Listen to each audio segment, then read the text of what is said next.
जमीन पर कम से कम 3 दर्जन मरे हुए फुर्तीले टिड्डे होंगे। इतने टिड्डों को मारने के लिए अवनी शेरगिल को भी किसी की मदद की जरूरत पड़ेगी। तो इस इंसान ने अकेले इतने सारे टिड्डों को कैसे मार गिराया? कौन है ये? सुपरमैन, स्पाइडरमैन या फिर बाहुबली? तुम्हें क्या चाहिए? एक फुर्तीले टिड्डे की कीमत 10,000 रुपए। वीर अपने सामने खड़े हैरान लड़के को देखते हुए पूछता है।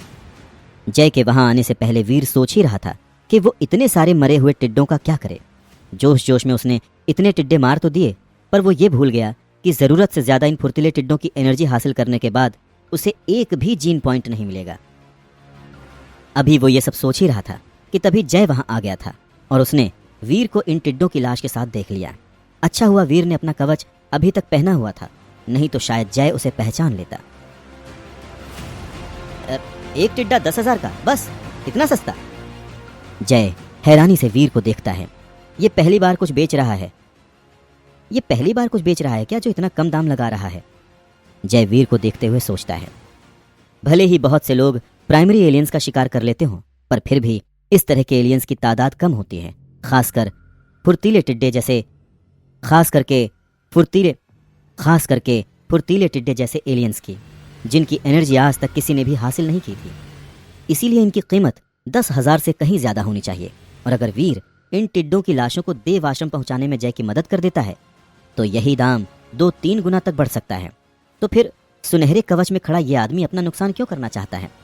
ऐसा तो नहीं कि 1 महीने से जगह जगह घूम के खुद जय के कान खराब हो गए हों और उसने कुछ गलत सुन लिया हो? जय हैरानी से वीर को देखते हुए सोचता है।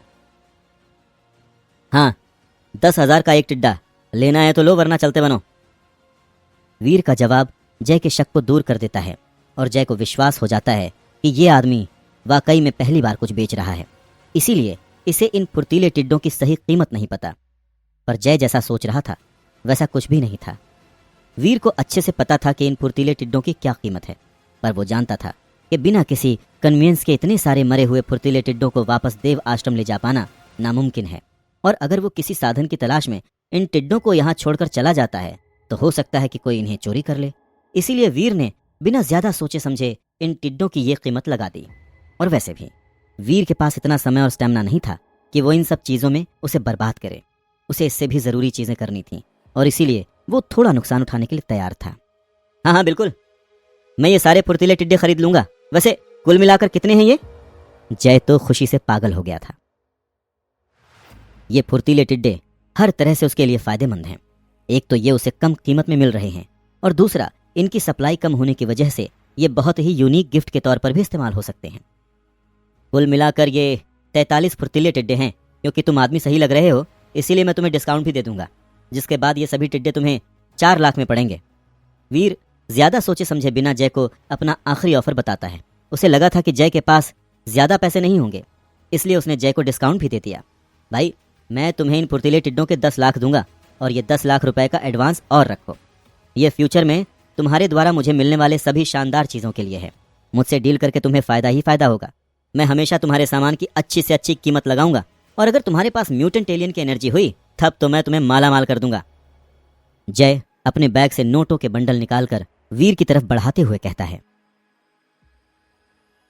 सच पूछो तो इस समय जय जिस हालत में था उसे देखकर वीर को विश्वास नहीं था कि उसके पास 4 लाख रुपए भी होंगे। फिर 20 लाख तो बहुत दूर की बात है। पर वीर ये नहीं जानता था कि ये 20 लाख रुपए जय के लिए कुछ भी नहीं है। इतना तो वो एक टाइम के खाने पर उड़ा सकता है। फिर यहाँ तो उसे ऐसा इंसान मिला जिसने अकेले ही इतने टिड्डों को मार गिराया। फ्यूचर में ऐसा इंसान उसके बहुत काम आ सकता है। ये इंसान नहीं बल्कि सोने का अंडा देने वाली मुर्गी है और ऐसी मुर्गी पर जितने भी पैसे खर्च करो कम है। तुम्हारी फटीचर हालत को देखकर लगता तो नहीं कि तुम इतने अमीर हो। वीर नोटों का बंडल लेते हुए जय से कहता है और उसकी बात सुनकर जय हल्का सा मुस्कुरा देता है। सच पूछो तो पैसों के अलावा मेरे पास और है ही क्या। यूं समझ लो कि मैं टाइटन ग्रह का मुकेश अंबानी हूं। मेरे पास पैसों की कोई कमी नहीं है, इसीलिए मैंने तुम्हें 10 लाख रुपए एडवांस में दिए ताकि तुम्हारे पास अगर फ्यूचर में ऐसी कोई भी शानदार चीज आए तो वो तुम मुझे ही बेचना। और अगर तुम किसी म्यूटेंट एलियन की एनर्जी मुझे बेचोगे तब तो मैं तुम्हें इतने पैसे दूंगा कि तुम गिन भी नहीं पाओगे। जय अपनी बड़ाई करते हुए कहता है। कहीं ना कहीं उसे यह भी डर था कि कहीं उसके हाथ से ये सोने का अंडा देने वाली सुनहरी मुर्गी निकल ना जाए। इसीलिए उसे जितना हो सके उतना दाना डालो ताकि ये मुर्गी कहीं और ना जा पाए।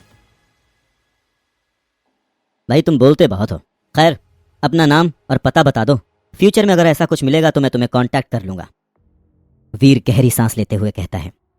जय का बड़बोलापन अब वीर को बोर कर रहा था, पर फिर भी एक बात को वीर अनदेखा नहीं कर सकता, और वो ये कि जय के बड़बोलेपन के बावजूद वो ईमानदार है, वरना 4 लाख के 10 लाख कौन देता है। फ्यूचर में जय उसके बहुत काम आएगा। बस एक बार वो काले क्रिस्टल की मदद से एक प्राइमरी एलियन को म्यूटेंट एलियन में बदल दे, फिर तो जय आसानी से उसे 3 करोड़ तो क्या, उससे कहीं ज्यादा दे देगा। आखिर वो टाइटन ग्रह का मुकेश अंबानी जो है। जय सहगल नाम तो सुना ही होगा, पर हाँ, मेरा असली नाम भी यही है। नहीं, मेरा मतलब है कि हमारे देव आश्रम में कई लोगों के निक नेम भी है ना, जैसे एक लड़का है जिसको हम सनकी बुलाते हैं, पर मेरा ऐसा कोई नाम नहीं है। तुम चाहो तो मुझे रिची रिच बुला सकते हो। और हाँ, मैं रूम नंबर 1046 में रहता हूँ। तुम बताओ, तुम्हारा नाम क्या है, कहाँ रहते हो, और यहाँ टाइटन ग्रह पर कब से हो? अच्छा छोड़ो ये सब, मैं तो कहता हूँ कि मेरे साथ चलो, थोड़ा गप्पे शप्पे हाँकेंगे, मस्ती करेंगे। वैसे हमारी जोड़ी बिल्कुल बैटमैन और रॉबिन जैसी नहीं है? तुम बैटमैन और मैं रॉबिन, बस फर्क इतना है कि यहाँ बैटमैन नहीं बल्कि रॉबिन अमीर है। जय एक्साइटेड होकर वीर से दोस्ती बढ़ाने की कोशिश करता है, पर अपने पिता की मौत के बाद से वीर ने सबसे घुलना मिलना काफी कम कर दिया है। ना ही उसे दोस्त बनाना पसंद है, ना ही वो किसी से बात करता है। अगर उसके लिए कोई खास मायने रखता है तो वो है उसकी माँ और उसकी बहन। साथ ही साथ वो ये भी नहीं चाहता था कि जय को पता चले कि वीर और कोई नहीं बल्कि वही सनकी है जिसके बारे में वो अभी अभी बात कर रहा था। वीर को डर था कि कहीं उसकी असलियत जानकर जय भी बाकी लोगों की तरह उससे दूरी न बना ले, इसलिए बेहतर यही है कि जय से जितना कम से कम बोलो उतना अच्छा है।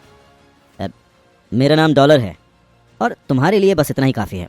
पैसे तैयार रखना, मैं बहुत जल्द रूम नंबर 1046 में एक शानदार चीज़ लेकर आऊँगा। इतना कहकर वीर पैसों को अपने बैग में रखता है और जय से विदा लेते हुए टिड्डों के इलाके से बाहर जाने लगता है।